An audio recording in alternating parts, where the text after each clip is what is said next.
Hello, welcome to the Joy of Being You podcast. I'm so happy to have you here. Hello, I'm so happy to be here. I cannot wait for this conversation. Same here. I want to start a podcast with asking you if you could share a little bit about your story, background, and the challenges you faced. Okay, well, through my life and through the experiences that I've lived, experiences of loss, experiences of tragedy, experiences of coming face to face with witnessing depression, addiction, and all of the challenges that I've personally gone through, I have become who I am as a result, and I feel really grateful for that.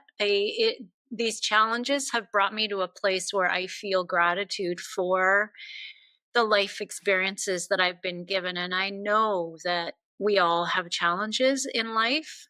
And I feel and I believe that my particular brand of challenges and what I've gone through specifically were ordained for me. And I didn't Uh, always believe that. I didn't always think that, of course, and especially while I was going through the difficult things. But I do now as I look back. And in a nutshell, the greatest challenges and the greatest depth of pain is what led me to open myself up on my spiritual journey to reconnect with the divine and my own divinity, and therefore reconnect with my work in the world and what I'm here to do and what I'm here to impart and express and share in service of other people who are also going through challenges, and really, really looking at how these can be transformed into really beautiful opportunities for growth and expansion and joy, and really coming back to joy, because that's why we're here. And that's part of why I'm so happy to be on this podcast, because we really are here to experience joy, because yeah, that's who and what we are. So, I mean, yeah, there's a lot more, but that's what wants to come through right now. yeah. Thank you so much for sharing that. And if you are open to it, would you mind telling a little bit more in details about, the pain, the challenges that you had? You mentioned grief. Mhm. You mentioned witnessing addiction. Could you please tell us a little bit more? And of course, Mhm. just only share as much as you feel comfortable with. Always. Yeah, of course.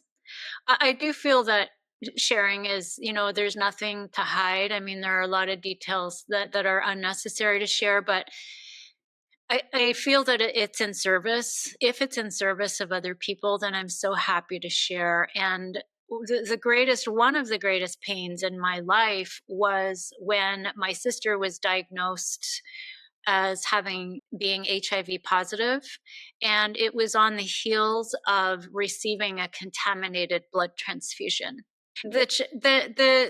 The contaminated blood transfusion came through as a something that was known.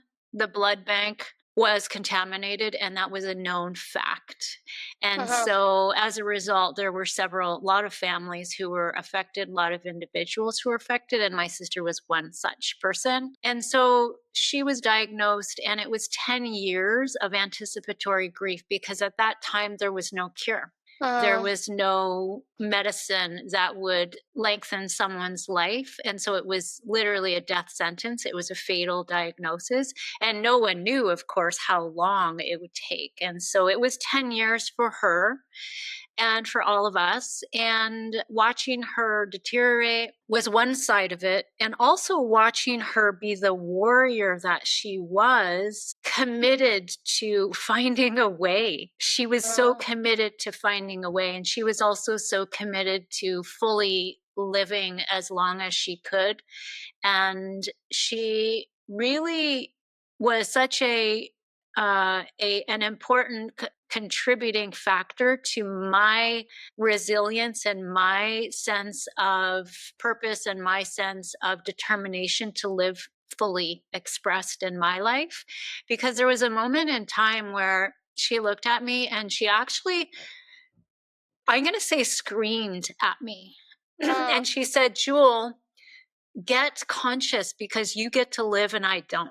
What did she mean by get conscious though? Get conscious because I was living unconsciously. I was living out of alignment. I was living disconnected from my heart. I was living in a way that was unconscious. You know, I was walking around asleep like many on this planet are, and not conscious Mm, of the present moment, and not conscious of the things that matter, and not conscious about life really. mm, And that's when I realized that how pervasive it is for us as human beings to become hypnotized and walk around half asleep.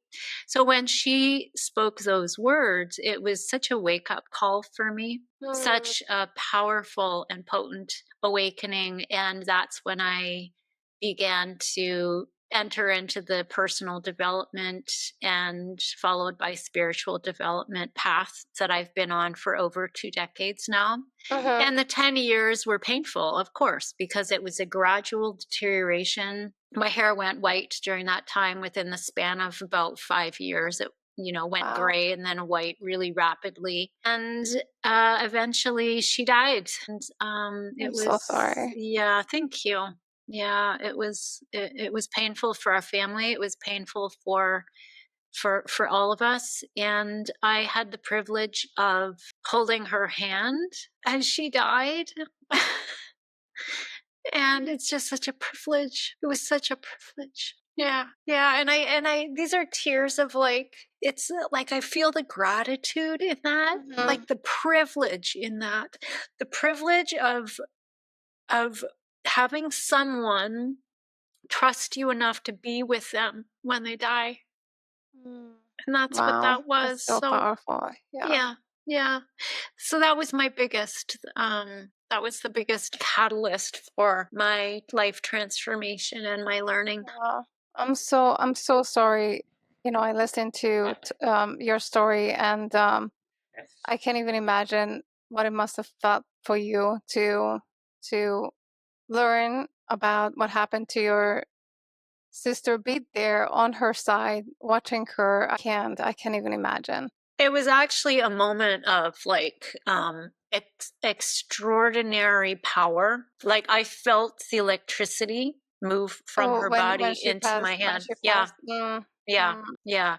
And it was like a reckoning after the 10 years of such grief and such pain. It was this um it was a connection point in and a moment in time where I felt the power that there was something so much larger than mm, us, and it was the power of the of God, of divinity, that was literally moving through. And I think that that was a very transformative and very poignant moment that was life defining for me.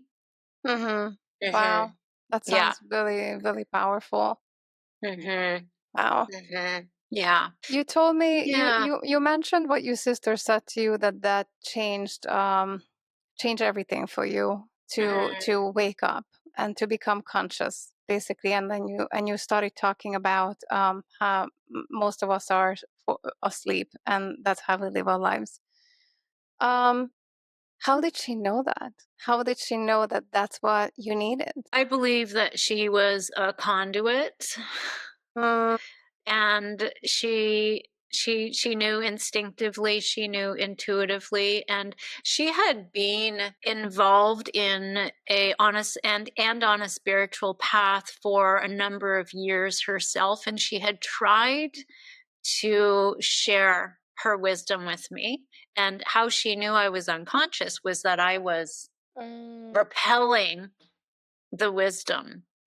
And sisterhood is very deep, and we were so connected, and she knew that this wisdom also lived inside of me, but that I just wasn't allowing it in, and wow. or allowing myself to acknowledge and or embrace it. That's how I believe she knew. Yeah. Mm, wow. That's also very powerful. Hmm. Yeah, I've been so blessed, I feel so truly blessed. And I feel that she was a very old soul Mm, and that she came to this planet and this was her path as a catalyst and as a as an activator for so many of us, because her life and her death rippled into the lives of so many, and so many of us changed as a result. wow, Hmm. wow, that's Yeah, beautiful. yeah. And I'm gonna take a moment here to honor her and Thank you. Yeah. Hmm. all the goodness that she brought in for you and for many others, as you mentioned. Yeah, and you just don't know at the time, right? And it's interesting because I haven't talked about this in this way for a very long time. And it's just so interesting to allow myself to come back here to this point in time and really feel, as the human that I am, feel all that I went through with such compassion for myself and compassion for the situation and kindness and grace. So Hmm. thank you for asking, and and I thank myself for allowing these tears to be evoked, No, because this thank is you what for being being, human is all yeah. about.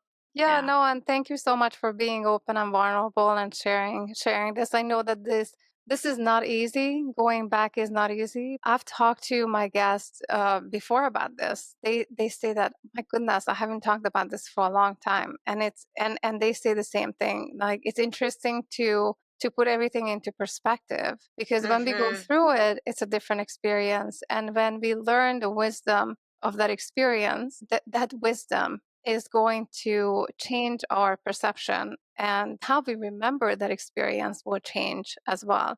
So I think that maybe this Mhm. is a good reminder for the listeners, if they are going through hard time. I usually ask the question, what was the most difficult part about your experience? I feel like, I don't know if you want to talk about that. Seeing your sister Mhm. going through what she went through, knowing that she got AIDS because of the transfusion. It's That just feels so powerless. That experience, that there was nothing she could do any different. What was Mhm. the most difficult part about this experience? Well, and to what you just said, I mean, this all breeds this level of acceptance about life and the Mhm, inherent nature of duality in life. And this is why and how I've come to understand so deeply the preciousness of the duality and its role that it plays in returning us back to this place of acceptance. mhm, That regardless of what happens in life, life is happening for us, it's not happening to us. And that is a belief that I've come to anchor into my body so powerfully as a result. mhm, Because it's not a fault thing, it's life. It is mm. what it is are some of the most powerful words. So I think Wow. the most difficult thing was, like, over a period of that time, over the 10 years, because there was this perception, as you say, right, this perception that she was going to die, it was inevitable. There was so much anticipatory grief, which changed into a different kind of grief after she passed, but the anticipatory grief was profound. And it was such a difficult thing to move through my life and navigate through my life and build a future and become, continue to become who I was meant to continue to become here, knowing that the duality of life and death exists.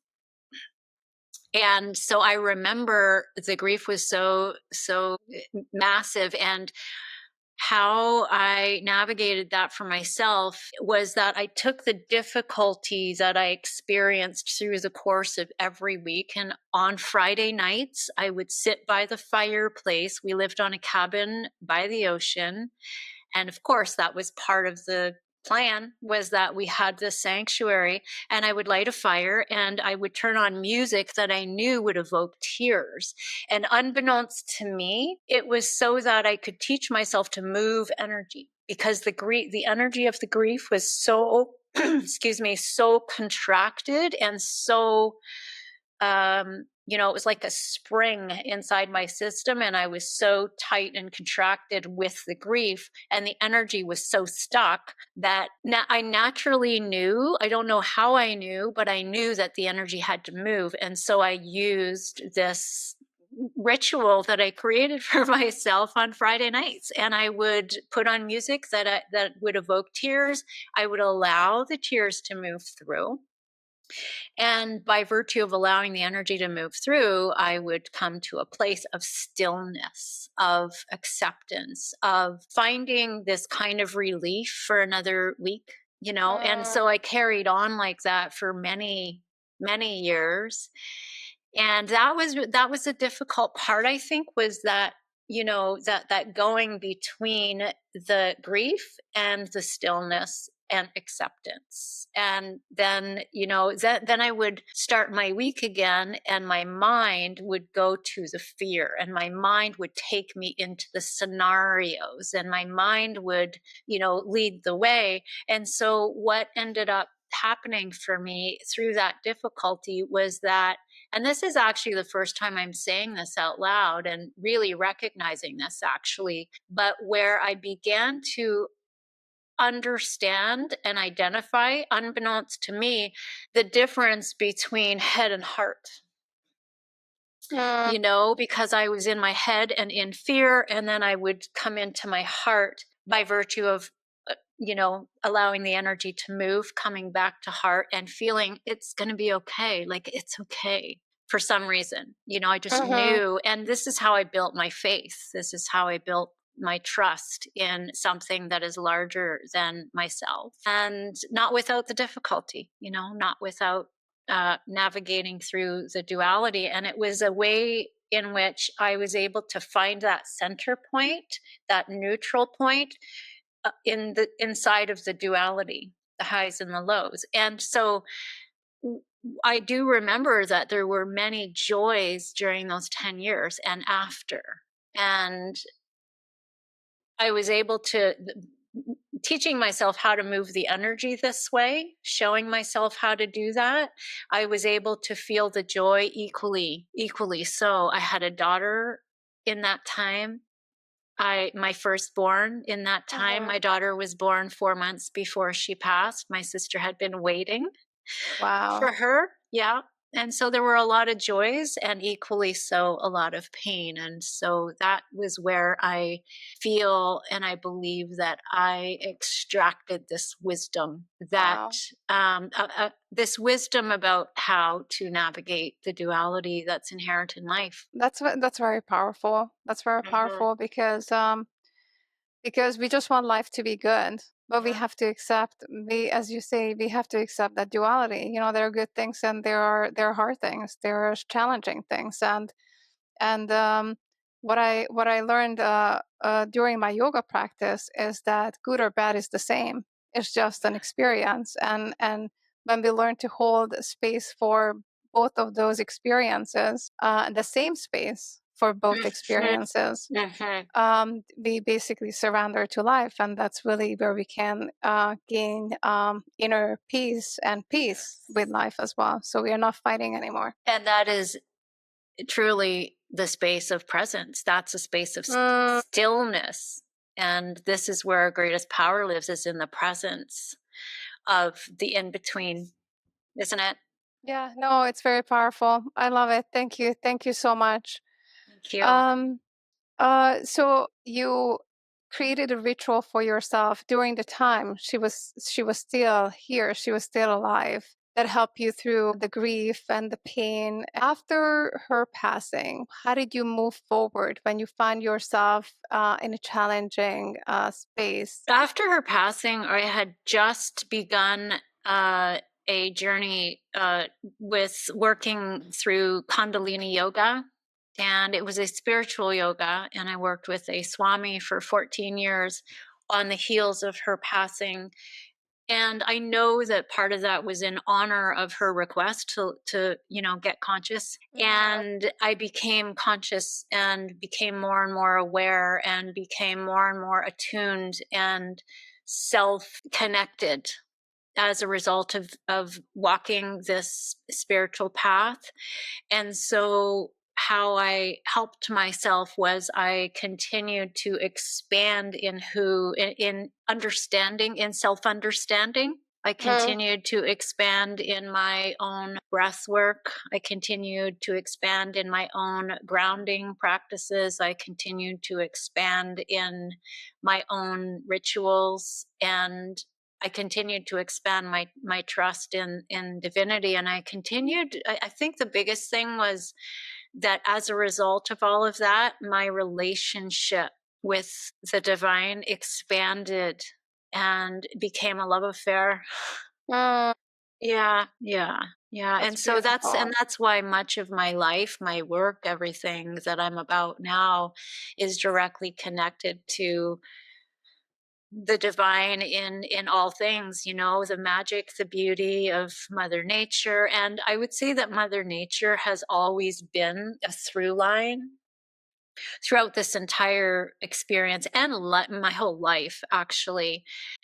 That mother nature has been the through line for helping me to remember that it's okay, I'm okay, that I am, ebbing and flowing, and that I have my own seasons, and that I'm moving through life in my seasons as a mirror reflection of how mother nature does that. And so I've always lived around nature, in nature. I've always chosen places to live that are surrounded by beauty, and Mhm, um, have also become very, very connected to not only the divine light inside of me, and understanding that we are all made of light and come from the stars, mhm, but the light of the sun and how it hits the forest floor, and the light of the sun and how it creates these diamond sparkles on the surface of the water on a lake,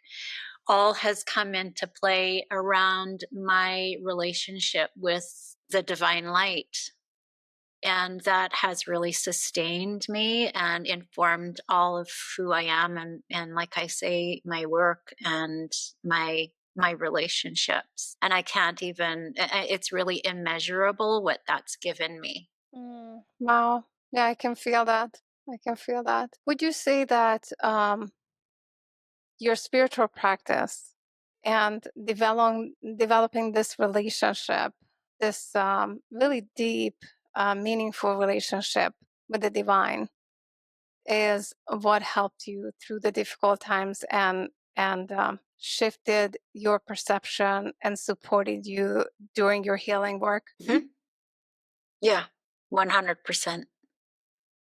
Yeah. And the thing is I didn't fully understand the connection. Mm-hmm. I was just doing it. I just kept being called into it deeper and deeper, and I kept listening. And now I understand that the call was always coming from within. It was that intuitive call. Mm-hmm. Yeah. Just like you said something before. You didn't know how you knew that, how the energy or the emotion needed to flow through you, but you Mhm. knew that you had to do that. Yeah. It's I would say probably something similar to that experience, that we just have this intuition that Mhm. guides us, you know. Yeah. Yeah.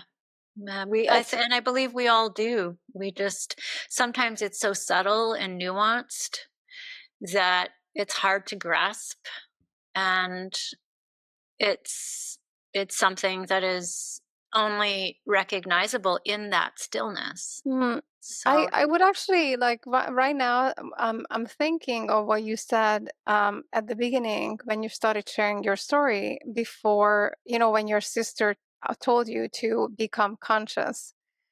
Um, so hearing where you are and how you connected to yourself and through yourself to the divine and created a spiritual practice, and how it shifted your perception, your life, how you feel.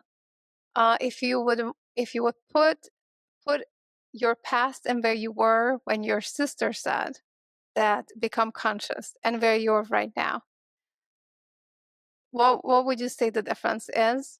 How did it shift your life, your relationship, your work, and anything else that you might want to share? That's such a good question. It's such a wide space between then and now. I would say clarity, like clarity of what it is that I'm here to do and who I'm here to be, clarity about my direction, clarity about my gifts, clarity about the moment to moment words that come through. And it's like I became a clearer channel Mm. for the divine wisdom to flow through.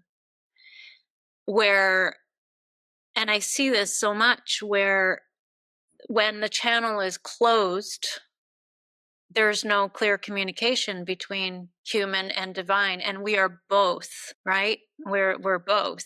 Mhm. We just got separated when we were born because now we were finite. As soon as we were born, we got the message, oh, we're finite, we're not infinite. So it's like this journey of coming back to the infinite nature of who we are. But this I would say that my channel gradually opened, and I feel that my channel is clear now. Not always, because I'm human, but it's mostly clear. And I take a lot of pride, as in, like, I have reverence for the fact that I came here to be a channel for divine wisdom and a messenger. And so that clarity is the word that comes through. Mm. Yeah. That's Yeah. And beautiful. then as a result, you know, this ripples into relationships and going outside. I'm just looking outside at my beautiful blue spruce tree. It's about 150 feet tall, and it's just so and the light, the way that the sun is hitting it, like the clarity, and the observational like the ability to observe and the ability to see, Mhm. and my senses have become Mhm. acutely aware. And therefore, what that translates into is the ability to really deeply experience felt gratitude. Mhm. Hmm.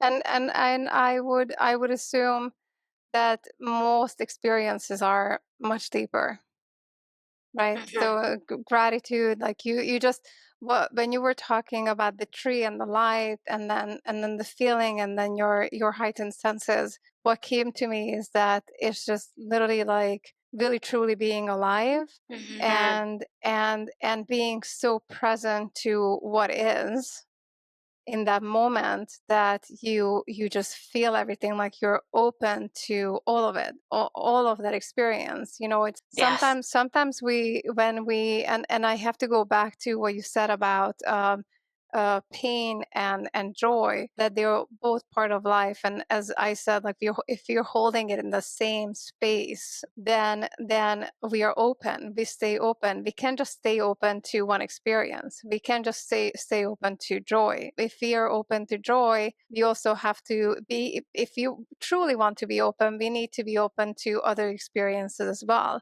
Because as soon as we shut down to pain, we are going to shut down to joy just as well. absolutely.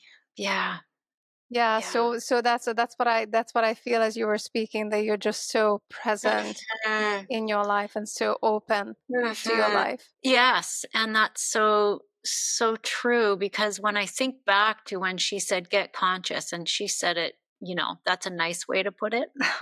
The way Mhm. she literally was screaming at me. She was just so adamant and fierce about it. And I think part of, going back to what you asked before, is how she knew.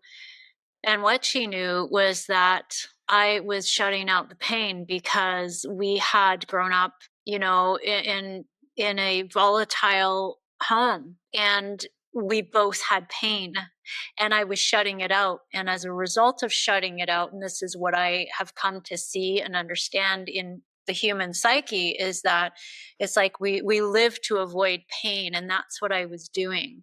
And so when we live to avoid pain, we're not conscious. We're not alive. We're not connected to the beautiful blue spruce tree because we're out of our bodies. We're disembodied Mm, from the disconnected. magic. Yeah. Wow. Mhm. Yes, yes, yes. Wow, that's so Mhm. powerful. Yes, you can't be just connected or disconnected from one thing. You disconnect from one thing, you Yeah. disconnect from everything. You So connect to true. one thing, you connect to everything. Like that's really how it works. Unfortunately, it's kind of like a black and white thing. There is nothing really in between. Well, I feel like there's gray in between. Like there's this what someone that I know calls it sparkly gray, and it's like Okay. this space that it's this space in between, right? Hmm. Where there's the light and the dark, and there's the space in between, and so it's not one or the other. But I don't think that's what you were saying. But that's what it stirred in me, was this sparkle, Hmm. and this inner diamond that lives within all of us, and the jewels that live within all of us are accessible. Yeah. Yeah. And you also mentioned that that you really started listening to this inner voice that you can hear most of the time. Sometimes not, but most of the time you hear. But you're really paying attention to that, and that it's within all of us. But sometimes that voice gets really quiet. So I kind of want to go back into the experience before you got on this journey. Were you aware of this inner voice, and what was your level of awareness of it, if you were? Pretty low. And I remember, I recall instances when, as I was growing up as a child, I had these intuitive awarenesses that were absolute magic, that you just couldn't make it up. I had visions, and these visions would literally become reality the next Wow! day.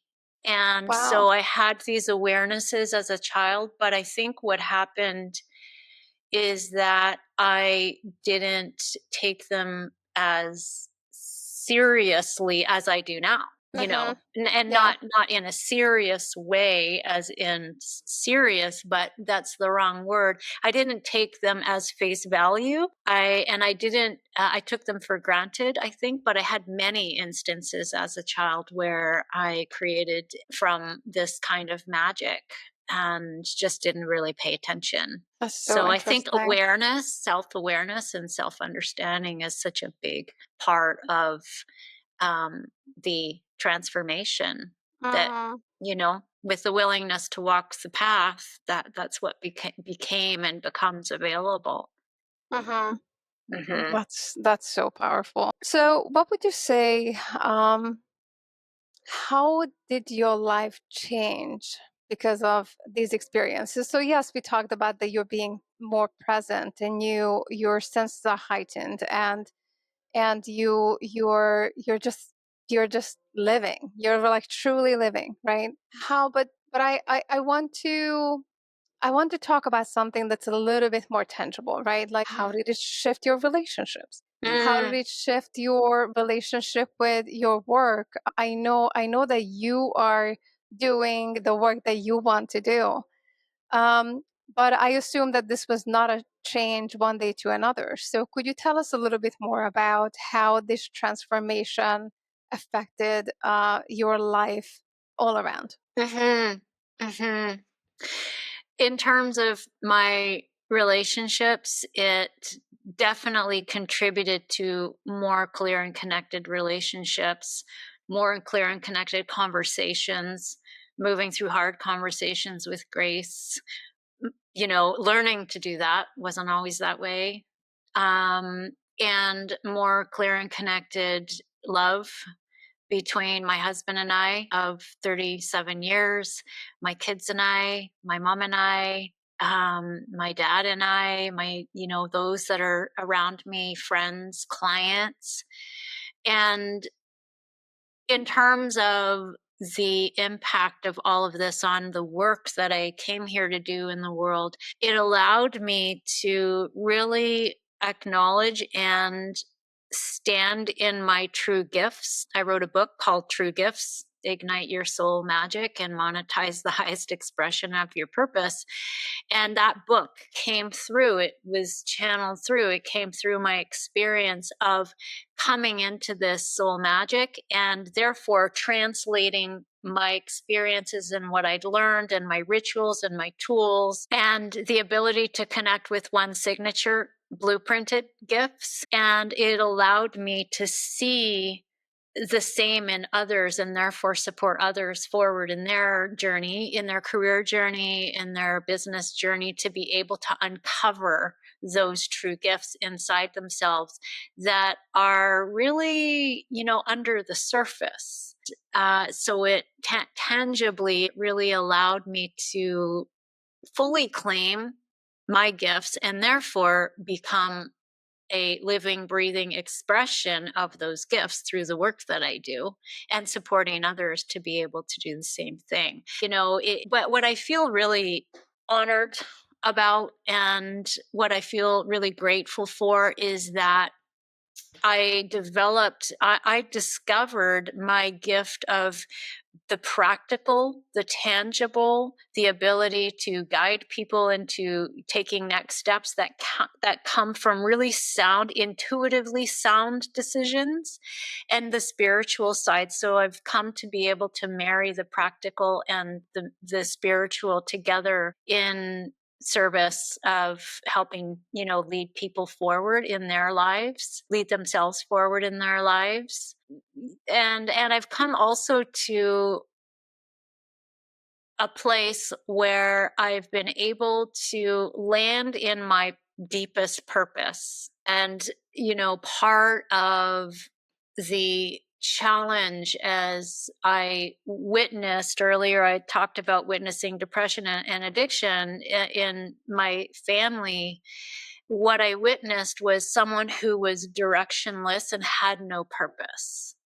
And what I realized was the importance and the power of connecting with that deeper why, with that deeper purpose in life. And that became a part of my work that I do with people, because people often would come and they would present with a question or a desire to change careers or to move into a higher level career or to do what they love, and they didn't really know why. So it became really obvious how we start with the purpose piece, we start with the why piece. So it's like all these strands, all these threads woven together in the fabric of my life that came from my personal experiences and have translated into and through the lens of supporting myself and therefore others in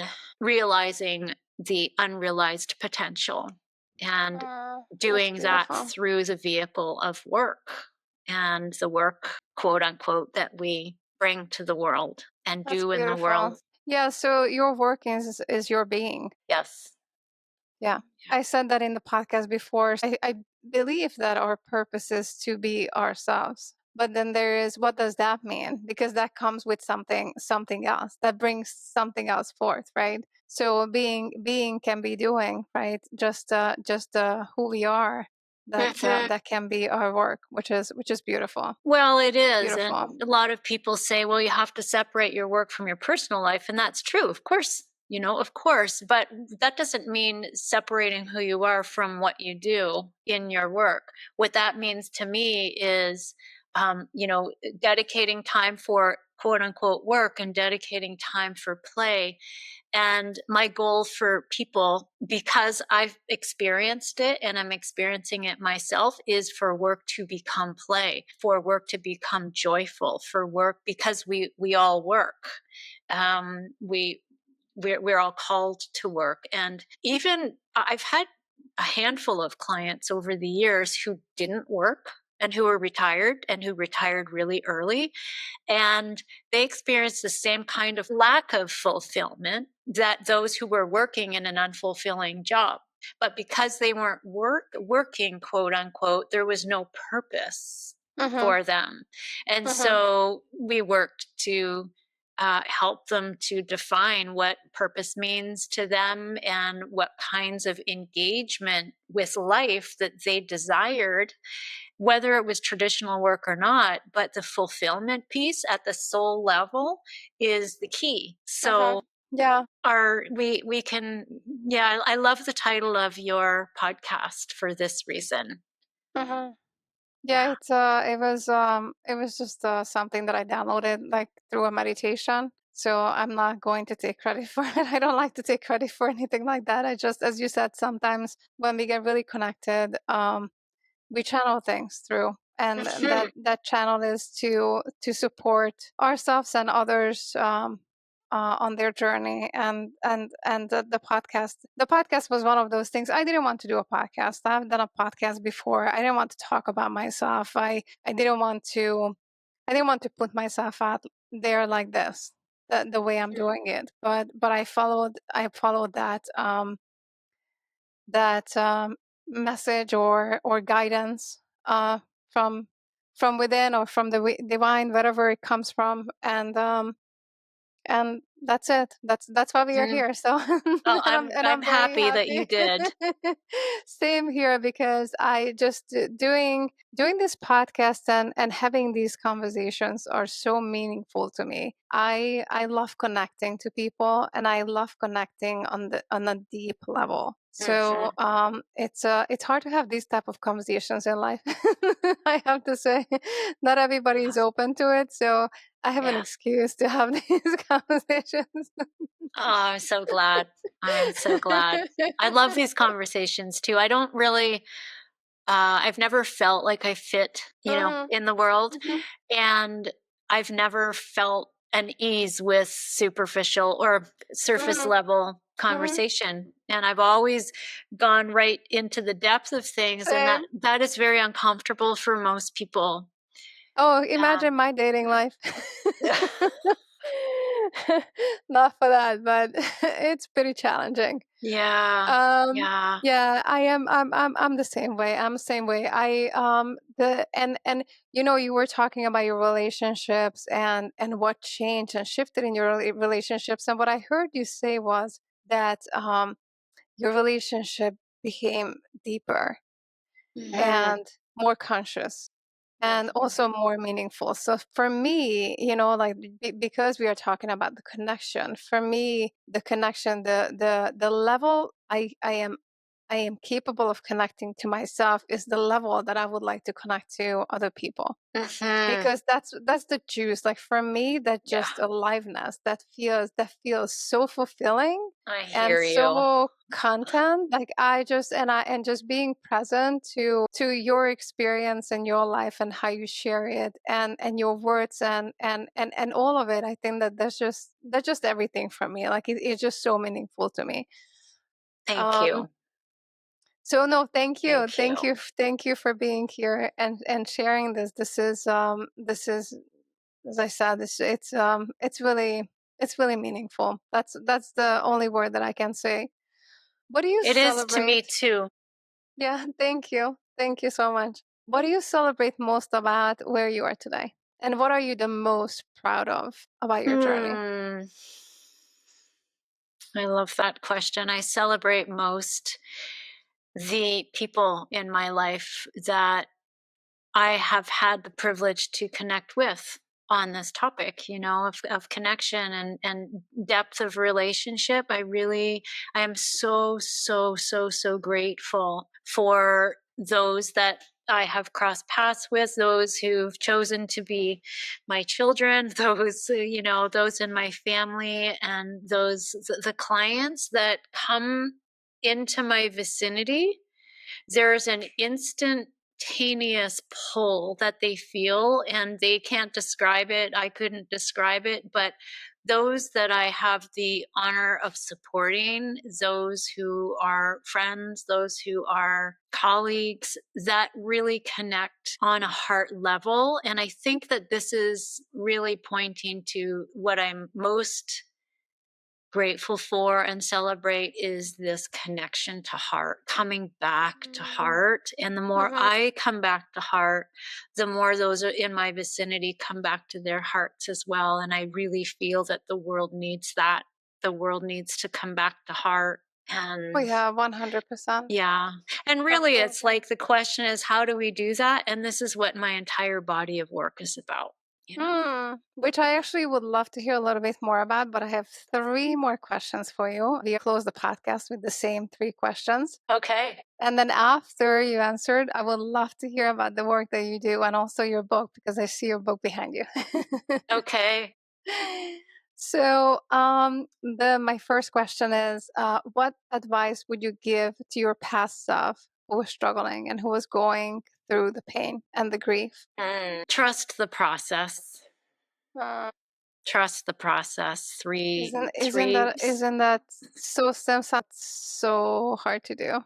yes, there's such 3, 3 very, very powerful words, and it is so simple, and it's in the simplicity that all the gold is. And when I was in it as my past self, I didn't know how to trust the process. I did because I couldn't see the end. I couldn't see the outcome. And so what I would say is trust the process, and which means take steps forward without knowing what you're going to find. That's really important. I think I was gonna ask you, like, what does that mean? Like, how do you trust the process when you don't know Mhm. where you're going? And then you said like Mhm. you felt kind of lost. You didn't know what's next, and you didn't know the destination. But that's the tough part about it. Mhm. Yeah. Mhm. But you said just take one step after another. The willingness to take a step without knowing, like the key is without knowing what you're going to find, because it's easy to take a step when you think in your head, okay, I've got it all figured out. If I take this step, that's what I'm going to find. Mm, But really, the willingness to step into the unseen love it. that's full trust to me. It is, and full Yeah. surrender to whatever Full it is, full and like surrender. as you said, like I trust no matter what happens, good or bad. Um, that's the path I need to walk.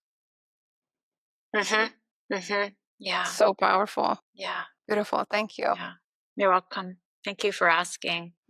What is the biggest lesson you learned on your journey? There's so many. What is the one thing that you Ah, feel intuitively maybe that you want to share? mhm, mhm. That home is where the heart is not just, an expression.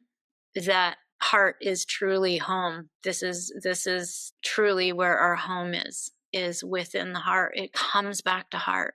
That is the greatest, greatest lesson because I've been wired and I mean, because I'm human and humans are just so wired to just, use the head, use the intellect, use the logic and separate from the heart. And the biggest lesson is to keep coming back to heart. And every circumstance, every adversity, every challenge that happens is always an invitation to come back to heart. Always. And so the biggest lesson is in remembering that. Yeah. It's beautiful. Mhm. What advice would you share with someone who's going through similar challenges you've been through? I would say lean into the simple being put your hand on your heart and literally feel the heartbeat, which is the physical orientation of the highest part of you, and breathe. It's come back to simplicity because it's those moments of presence that if you can just literally, if you're going through a really hard time, you don't know what to do, but to remember this one simple thing and the act of the gesture of putting the hand on the heart then helps you recall that, yeah, my heart. Oh, yeah. my breath.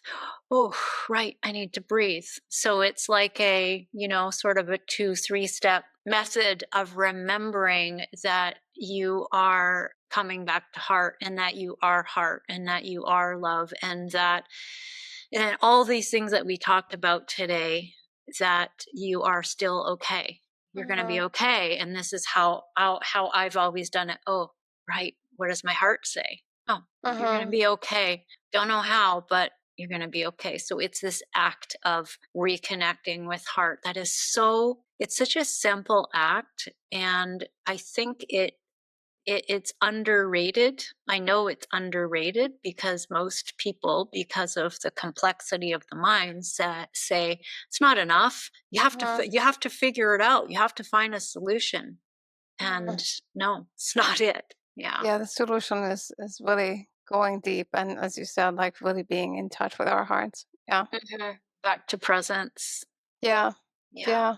It's beautiful. Thank you. Thank you so much for sharing your story. And this is so beautiful. I really enjoyed your wisdom, and thank you for sharing it with us. And now Thank I you. would love to hear a little bit more about your work and that book that's behind you.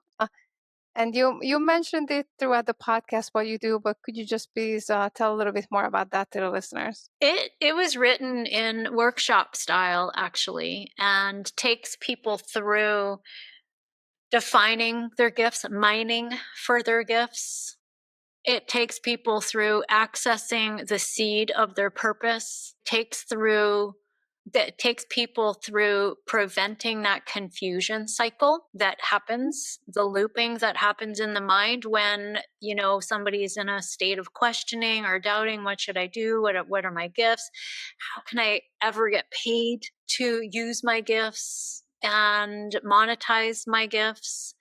And takes people through, and throughout the entire book there are self-inquiries, there are a lot of examples. I've worked with thousands of people over the years, a lot of examples of people moving into accessing their gifts and aligning their gifts with their purpose, and either taking a leap into self employment or shifting careers or staying where they are and showing up differently because they are recalibrating their internal nervous system. So there's a lot about that in there, and activating your genius and your voice and your heart song, and all in service of living this legacy that we're here to live, because I don't believe that we're here to leave a legacy after we die. I believe that we're here to live it now. So Oh, that's the crux of the book.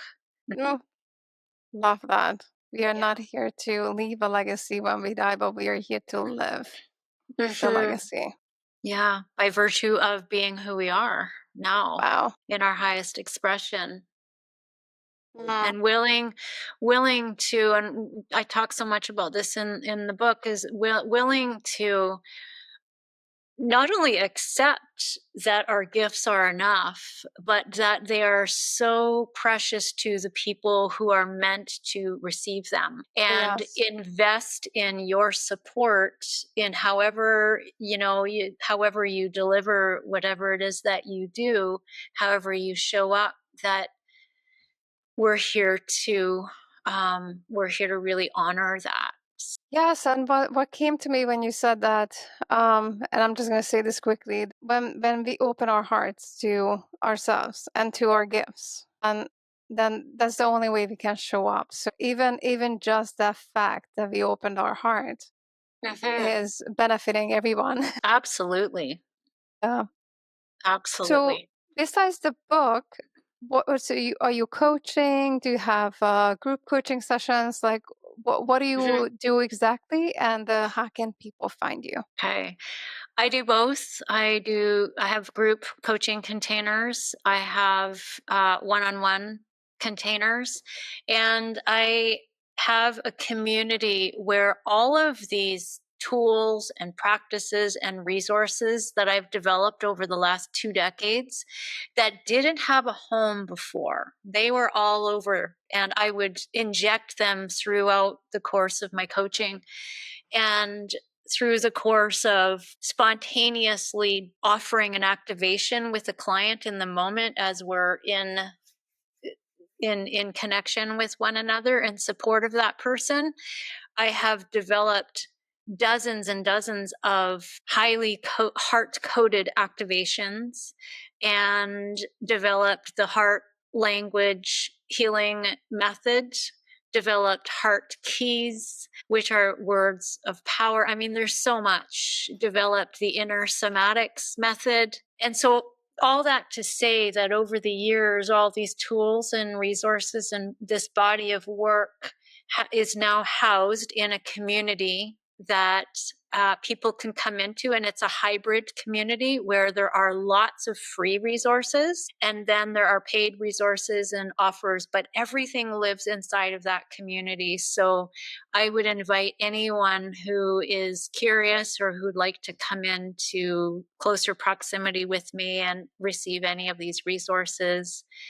to come into the community. And I've named the community the Aligned Impact Academy because it truly is a learning hub and a hub full of resources so that we can all come into alignment with the impact that we're meant to have here in the world through our Got it. gifts, through our purpose, and through the healing that needs to happen as we walk that path. So it's alignedimpactacademy.com. I also have a website, jewelveitch.com, and I am on social media, Facebook, Instagram, and LinkedIn as Jewel Veitch. I'm going to have all this information in the description of the podcast. Thank you so much for sharing. Do you have one more thought, a word, or something that you would like to share with the listeners? Gratitude for having this conversation with you. And remember that gratitude, when you do place your hand on your heart opens, and that gratitude that is evoked when your heart opens becomes the gateway for everything. Thank you so much. I am very grateful for you to have you on the podcast, to have this space to listen to your story and your transformation and your wisdom. Thank you so much for your openness and for your vulnerability. I just truly appreciate it, and it's very meaningful to me. Thank you. Thank you so much. Blessings.